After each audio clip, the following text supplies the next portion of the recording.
Então, continuando aqui, né? Segunda parte do vídeo. Segunda parte. Eu vou começar a fazer de 15, 20 minutos no máximo, mesmo que o vídeo seja grande. Né? Aí diz assim: considerar, pois, a bondade de Deus e a severidade de Deus para com os que caíram. Severidade, mas para contigo, bondade de Deus, se nela permaneceres, de outra sorte também tu serás cortado. E eles também, se não permanecerem na incredulidade, serão enxertados, pois Deus é poderoso para enxertar de novo. Pois se fosse cortado, daqui por natureza era oliveira brava e contra a natureza enxertada em boa oliveira, quanto mais serão enxertados na sua própria oliveira aqueles que são ramos naturais? Porque não quero, irmãos, que sejais ignorantes quanto a este mistério, para que não sejais presumidos em vós mesmos, que o endurecimento veio em parte Israel até que haja entrada a plenitude dos gentios. Assim todo Israel será salvo, como está escrito: virá de Sião o libertador, e ele apartará de Jacó as impiedades. Né? Essa apartar as impiedades está falando aqui das 70 semanas, tá? Mas aí seria um outro vídeo para a gente fazer. Então vamos olhar aqui com calma. Eu peguei uma plantinha aqui que eu achei aqui em casa, né? Peguei essa plantinha aqui, tá? Aquelas plantinhas de plástico, mas dá pra gente ilustrar. Vamos imaginar que isso aqui seja boa oliveira, tá? Então Deus ele tem uma boa oliveira e nessa boa oliveira você tem ramos. Olha lá. Você tem ramos nessa boa oliveira. E Deus ele cortou alguns ramos, né? E no lugar ele pegou os ramos de outra oliveira brava e colocou ramos dessa oliveira brava junto com a oliveira boa. Então esses ramos de oliveira brava começaram a crescer, né? O que é uma oliveira brava e uma boa oliveira? A oliveira brava é uma oliveira que não é tratada. Ela é oliveira, mas ela não é tratada. E a boa oliveira é aquela oliveira que você cultiva, que você trata, que você vai cortando os ramos, né? Então esse cortar significa disciplina, uma série de coisas de Deus. Mas a oliveira brava ela cresce de qualquer forma, vai crescendo, se multiplicando de qualquer forma. Então Deus ele tira daquela má oliveira ramos e enxerta nessa boa oliveira. Então essa boa oliveira é Israel? Sim, essa boa oliveira ela é Israel. Mas ela tem uma raiz. E essa raiz é Cristo. E essa raiz é Cristo que vai dar crescimento a essa oliveira. Né? Cristo fala em vários momentos que ele é raiz. Você vê que Cristo e as primícias, ele também é raiz.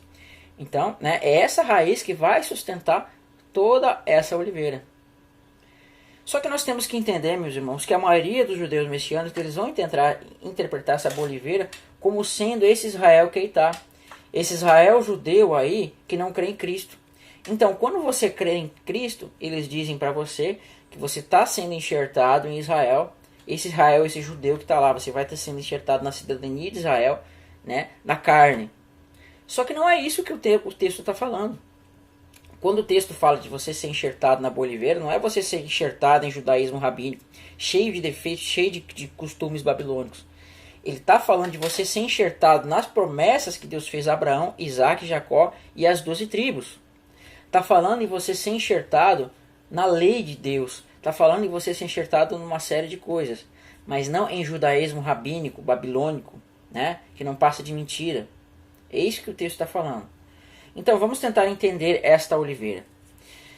Meus irmãos, desde o princípio da humanidade, Deus ele vem tratando, ele vem edificando uma oliveira.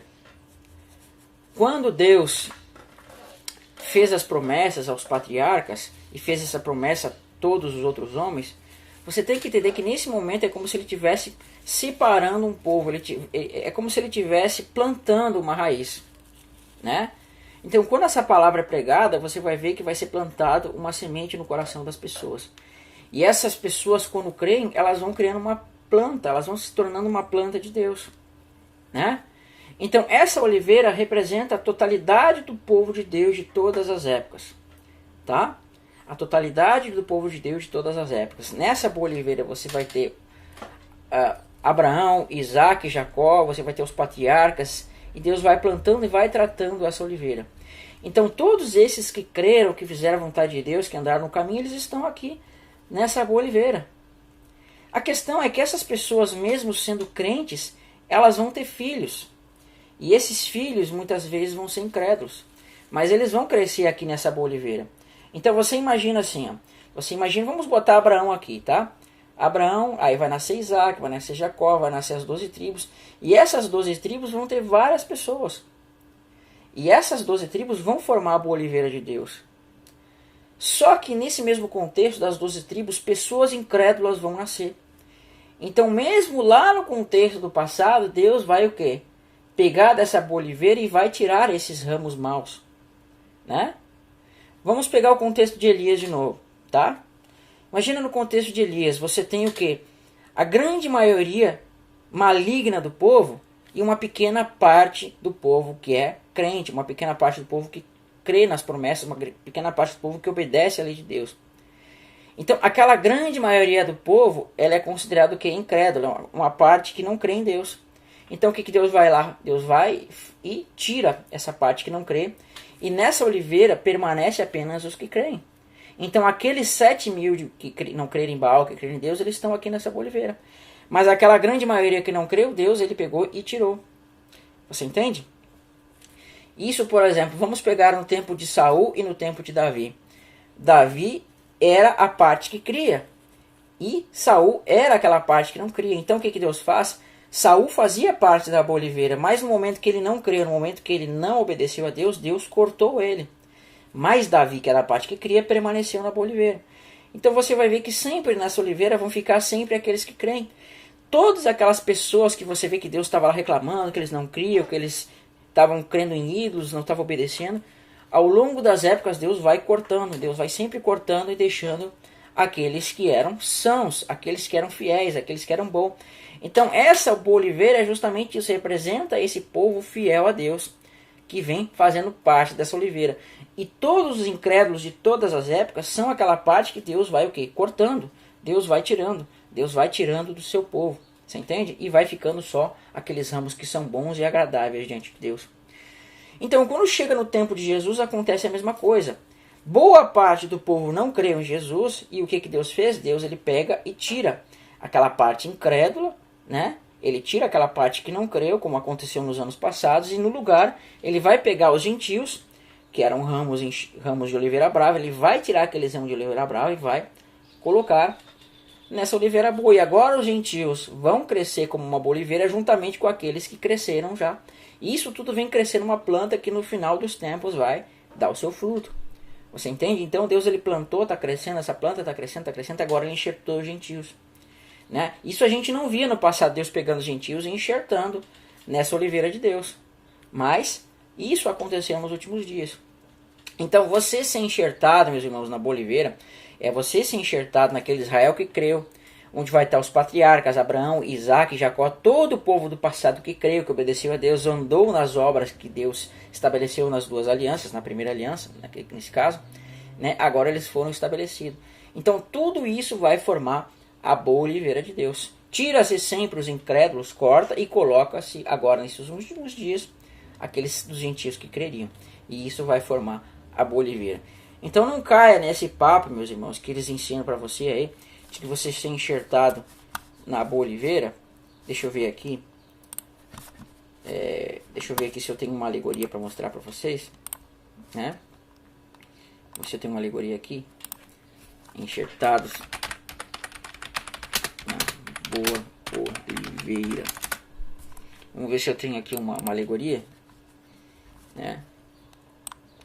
Vamos ver, deixa eu ver se eu tenho aqui. Eu não sei se eu vou achar, né? Ó. Judeus.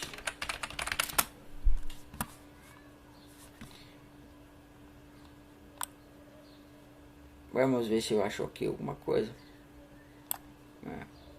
Vamos ver se eu acho aqui, ó. Se eu não achar, eu vou explicar, tá? Mas aí fica mais fácil com uma alegoria. Torá. Vamos botar aqui, Oliveira, Torá. Ah, aqui. Acho que eu sei. Olha só, olha a cabeça desses caras. Não é isso que o texto está falando, tá? Deixa eu ver aqui. Ó. Deixa eu mostrar a tela aqui, ó. Ele diz assim, ó. Vamos ler aqui o texto, tá? Ó. Retornando para a verdade. Vós adorais o que não conheceis. Nós adoramos o que nós conhecemos, porque a salvação vem dos judeus. Então essa pessoa aqui está achando na cabeça dela que a salvação vem do judaísmo, porque está dizendo vem dos judeus. Não tem nada a ver com isso. Quando Jesus fala que a salvação vem dos judeus, é porque ele está tratando da casa de Judá, e da casa de Judá se manifestaria o leão de Judá, e esse leão de Judá traria a salvação às nações. Não tem nada a ver com você ser enxertado, você ser salvo pelo judaísmo, tá? Aí diz assim, ó, as 12 tribos de Israel, que seria a boa oliveira, né? Oliveira cultivada pelo Eterno, cultura judaica bíblica, o padrão estabelecido por Deus de como lhe prestar serviço contido na Torá, né? Aí diz assim, ó, raiz hebraica, Deus chama Abraão, faz aliança com ele, faz sua descendência, a seiva o Espírito de Deus, sai dela, povo meu, um monte de besteira aqui, né?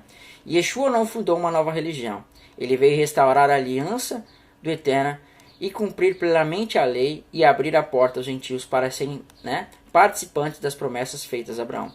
E diz assim, ramos do zambujeiro enxertados na oliveira, todo aquele que se converte ao Eterno pelo testemunho de Yeshua e que guarda os mandamentos. Isso aqui está certo, tá?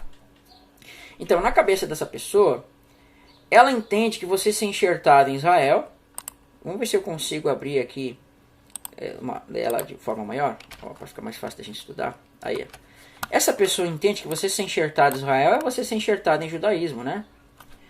É você ser enxertado em judaísmo. Você ser enxertado aqui na cultura judaica bíblica. Não.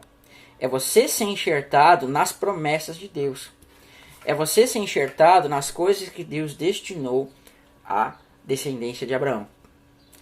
Então, quando eles falam que é você ser enxertado na cultura judaica bíblica, eles estão querendo dizer que é para você voltar para o judaísmo. Que segundo eles, o judaísmo de hoje é o que é a cultura judaica bíblica. Não, esse judaísmo que tem hoje, ele é um judaísmo rabínico, ele é um judaísmo farisaico que não tem nada a ver com você guardar plenamente a Torá de Deus. Né? Não vai dar tempo de eu ler, senão vai ficar muito grande. Você pesquisa na internet traduções, você vai pesquisar na internet nos dias de hoje, você vai fazer uma pesquisa sobre o judaísmo atual e você vai descobrir, até através desse livro, que o judaísmo de hoje, ele nada mais é do que um farisaísmo que veio de tradições que não eram da Torá e que muitas vezes vêm da Babilônia. Por exemplo, a Cabala. A Cabala é uma tradição babilônica, né? Que nada mais é do que você consultar astros e uma série de coisas. Você vai estudar sobre isso. Eu tenho ali uma série de estudos sobre isso, tá? Que eu tenho aqui em documentos. Um exemplo que eu vou dar para vocês, para ver como existem tradições que não são bíblicas. Você tem nessa parte aqui do calendário, tá vendo ali, ó? Você tem aqui o mês 1, tá? Só que o judaísmo atual, eles vão comemorar o ano novo quando? No mês 7. Então você vai ver que para eles no dia das trombetas é o início do ano, seria o Rosh Hashanah. Sendo que a Bíblia em lugar nenhum chama o Rosh Hashanah de festa das trombetas, mas aqui é o mês 7. E a Bíblia vai dizer que é o mês de Nissan, que é o mês 1. Se o mês de Nissan é o mês 1, então aqui vai ser o início do ano, não aqui no mês 7, no dia das trombetas. Então eles vão comemorar o ano novo no mês 7. Aí você vai ter mais uns 5, 6 meses até o primeiro dia do ano. Você entende? Não faz sentido isso. Então isso é uma tradição que não é bíblica, é uma tradição rabínica que foi acrescentada ao longo da história. Então o judaísmo atual está cheio dessas coisas, né? Onde já se viu você comemorar o ano novo no mês 7, sendo que o ano novo é no primeiro mês. Você não tem nenhum relato na Bíblia, você não tem nada para mudar isso. Mas a Bíblia fala, esse será o primeiro dos meses, o mês de Nissan, que era o mês da Páscoa. Não tem nada de primeiro do ano na festa das trombetas. Tanto que isso, você pode pegar a vertente caraíta dos judeus, a vertente caraíta, eles entendem que o primeiro do ano, o Rosh Hashanah, é no primeiro dia de Nissan, não no primeiro dia de Tisrei, tá? Você vê que isso aqui é coisas que foram acrescentadas. Então esses judeus messiânicos, eles vão querer acrescentar vocês nessa cultura judaica babilônica que foi enxertada na cultura babilônica, não tem nada a ver com Torá, mas não passa de tradições rabínicas que Jesus falava, em vós me adorais com mandamentos que são de homens, tá? Mas quando você dizer que foi enxertado na boa oliveira, é você ser enxertado nas promessas que Deus deu a Abraão, a Isaac, Jacó e todos aqueles que creram. Os gentios que estavam sem promessas, a lei ou as promessas foram enxertados nas promessas, em tudo aquilo que Deus destinou à descendência de Abraão. Mas esse judaísmo que está aí hoje, que não crê no Messias, eles foram cortados. Eles estão fora da boa oliveira, eles são oliveira brava, porque todo aquele que não crê é cortado. Você não vai ser enxertado nos incrédulos, você vai ser enxertado no Israel que creu.